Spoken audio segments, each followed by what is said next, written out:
Sega.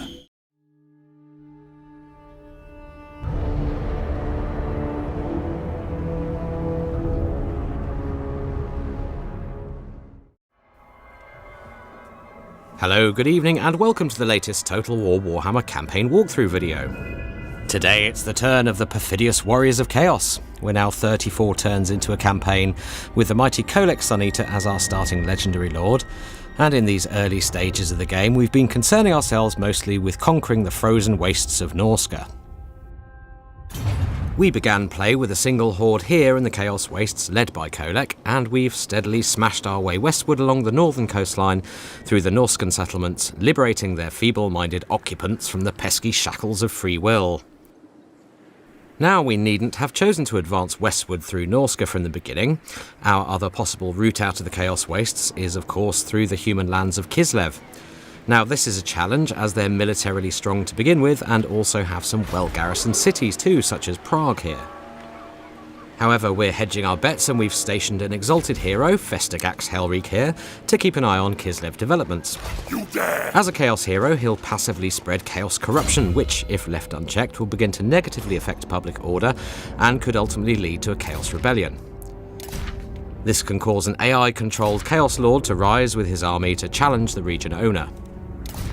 And we can double down on this by deploying him in the region to further disrupt public order.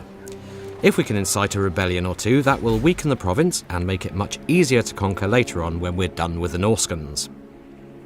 In fact, you can see some evidence of Chaos corruption here with lava streams opening up in the landscape. And just south of there, the Golden Monolith, which is the site of one of Sigvald the Magnificent's quest battles. Now, the Lost Dwarfen clan of Krakadrak still holds a couple of settlements up here, one of them a walled stronghold with a moderate garrison, but we've bypassed them for now in favour of taking the Varg village of Winterpire here, and you'll soon see why. Here's Kholek and his army facing off against a Chaos Sorcerer hero bound to the Norscan tribe of the Varg, and along the way we've spawned a new horde, led by this fellow, Ekugax the Astute, who is also a Law of Metal sorcerer. And so we have the two hordes working in tandem as they move across the map. Ekugax is currently in the encampment stance to work on his infrastructure and replenish his units.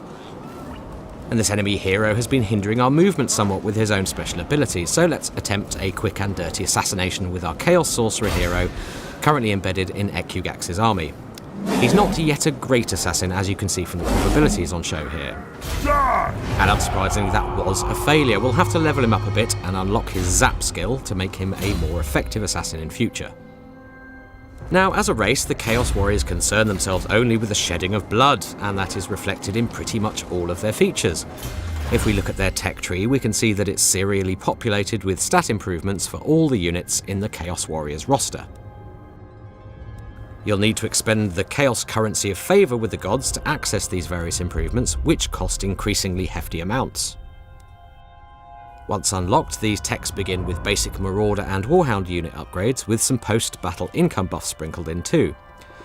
The skills progress through the various improvements and cost reductions to mid and upper tier units such as Chaos Warriors, Chosen, Chariots, and ultimately Dragon Ogres.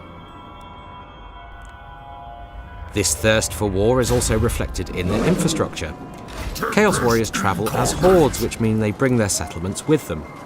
Once in camp, they can work on erecting and improving their building chains, and as you can see, there's no real civic virtue at play here. The Chaos Warriors building tree is devoted almost solely to the recruitment of units and heroes. The only real exception here is the Palanquin of Trophies, which offers some basic income. However, many of the building chains also bring recruitment and upkeep reductions to various units, and this is crucial if you're to stay afloat as the Chaos Warriors, as they make very little money via their infrastructure.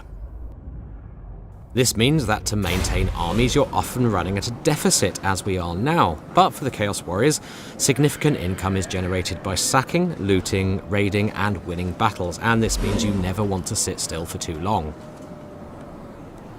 Horde structures are pretty quick to build, as we can see in Kholek's horde here. Upgrading his tribal relic to a trial pit will take just a single turn. This is balanced by the fact that, like all other races, Chaos Warriors need to generate population growth and ultimately surplus in order to build structures. Unlike other races, however, Chaos growth is not generated by buildings in their infrastructure. Instead, it comes from two key sources. The first is the Chaos Lord's skill tree.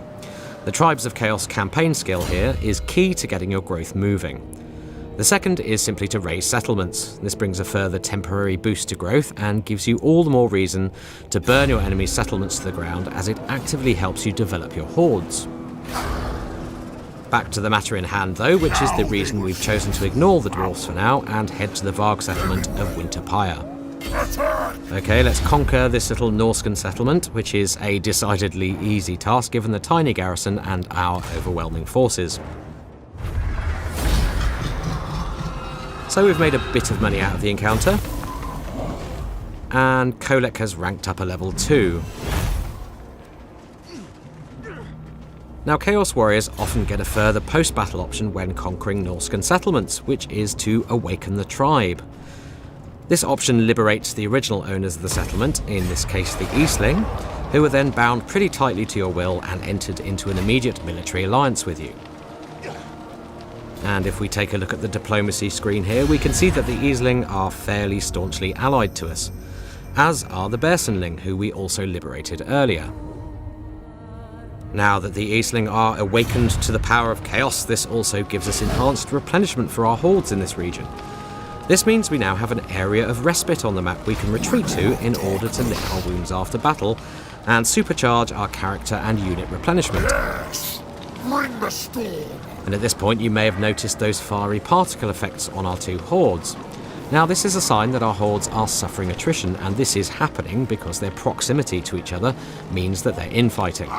This creates a little tension for the player, as it means you can't have your hordes right next to each other at all times. So you'll have to be fairly strategic in their campaign map placement when you're on the move. Okay, let's set them both to the encampment stance, and they can crack on with a bit of infrastructure development and recoup their losses with that enhanced Norscan replenishment rate before heading off again. Now, these really are the early stages of the Chaos campaign, as victory requires you to destroy both Bretonnia and the Empire, plus the dwarfs as well if you choose to play for the long victory objectives. This means when we're done up here in Norsca, we'll be heading southwards to sunnier climes to lay waste to civilization itself. Okay, that's all for now. We hope you've enjoyed this snapshot of Chaos Warriors campaign gameplay, and we'll be back with more walkthrough videos very soon.